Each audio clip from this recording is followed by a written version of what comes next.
kita berjumpa. Oh kasih, kembalilah.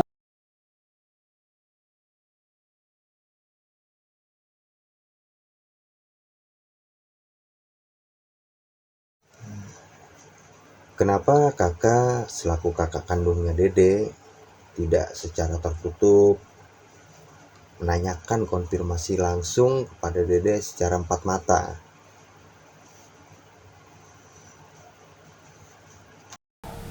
Begini, sebetulnya saya tidak ingin mempublikasikan karena ini mau tidak mau adik saya. Akan tetapi saya beralasannya seperti ini.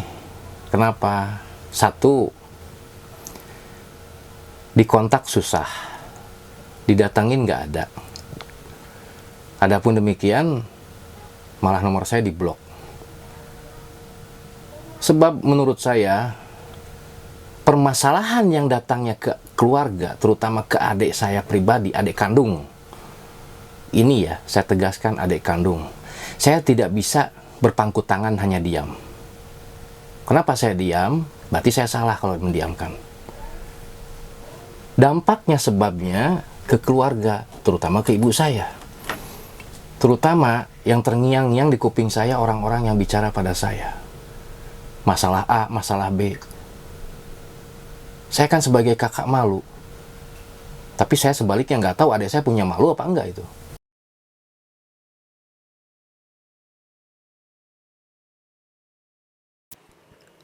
Apa kegiatan kakak sehari-hari, ataukah kakak ada usaha atau kerja atau ada pekerjaan yang lain? Saya kerja udah enggak. Usaha pun ya saya kecil-kecilan hanya untuk makan, katakanlah makannya sehari-hari, buat sehari-hari. Istilahnya Senin Kemis lah gitu. Ya karena keterbatasan modal juga, mau dibilang apa, saya syukuri saja. Tapi yang jelas saya ada kegiatan, itu aja.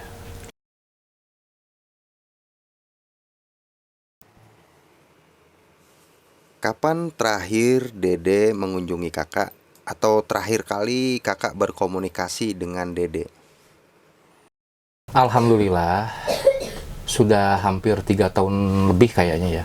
Saya nggak menghitungnya. Kalau saya nggak datang, dia nggak datang. Nggak pernah datang kemari lagi. Nggak pernah kontak lagi. Terakhir kontak itu waktu mau Lebaran ya, Lebaran malam takbir tahun kemarin gitu ya. Itu pun kalau saya nggak nelpon dengan nomor lain nggak mungkin diangkat kayaknya. Saya pakai nomor lain, jadi diangkat. Intinya dia udah kayak melupakan saya aja gitu. Nggak tahu apa sebabnya saya juga. Begitu mas.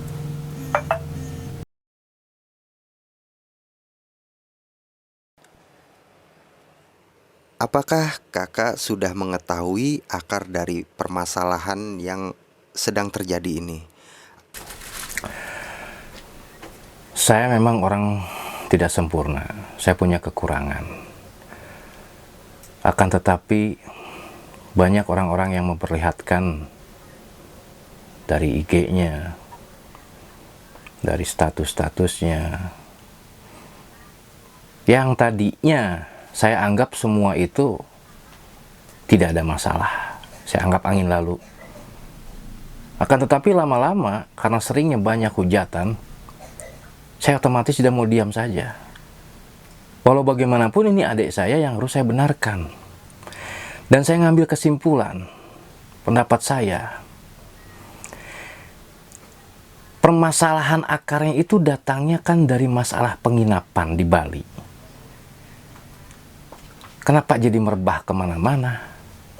Masalah sepele yang bisa diselesaikan secara baik-baik.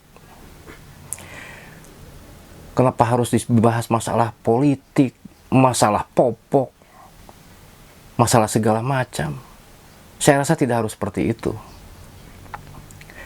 Namun, karena saya bilang seperti tadi di awalnya, saya lost kontak dengan dia, saya tidak bisa memberikan masukan pada dia.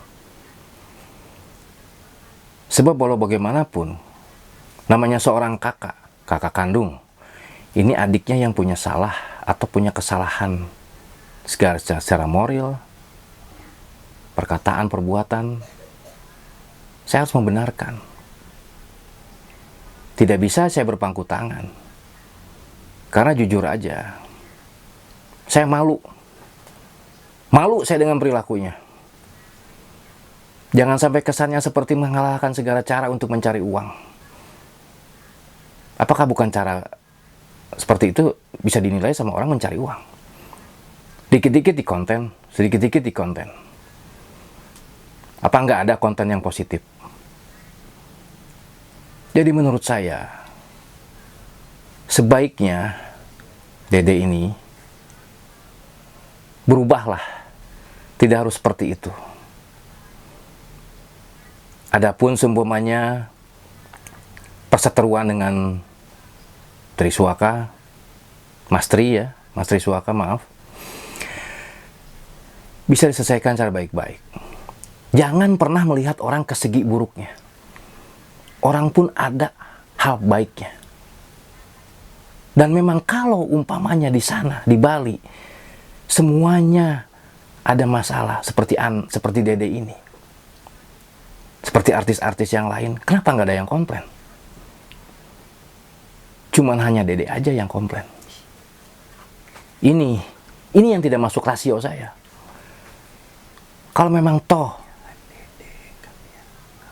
ada yang namanya komplain seperti itu, mbok ya dibicarakan baik-baik, secara tertutup. Jujur, saya punya anak, tapi saya nggak pernah membahas-bahas popok. Saya orang kekurangan, saya orang miskin, tapi saya nggak pernah membahas namanya nasi padang segala macam, nggak pernah. Ini, kalaupun berangkat kemana-mana ada yang menjamin, toh kita manusia bisa menyiapkan anggaran untuk darurat. Dede dulu pernah bilang, saya sudah dewasa, Kak. Saya bisa berpikir sendiri. Tapi mana buktinya? Masih ingat Kak Dede ngomong begitu? Mana buktinya? Tidak ada. Yang saya kasih arahan dari dulu, Dede kenapa jadi berubah seperti ini? Sungguh sangat saya sesalkan. Dede boleh nggak ngaku sama kakak, tapi kakak tetap mengakui. Karena apa? Ada Allah. Saya tidak mau yang namanya saya dijolimi, tapi saya juga tidak menjolimi Dede sendiri. Dan yang kedua, saya tidak mau dibenci oleh Allah. Terima nggak terima Dede, harus terima saran saya. Tidak ada yang bisa menghalangi saya menasihati Anda. Itu saja pernyataan dari saya.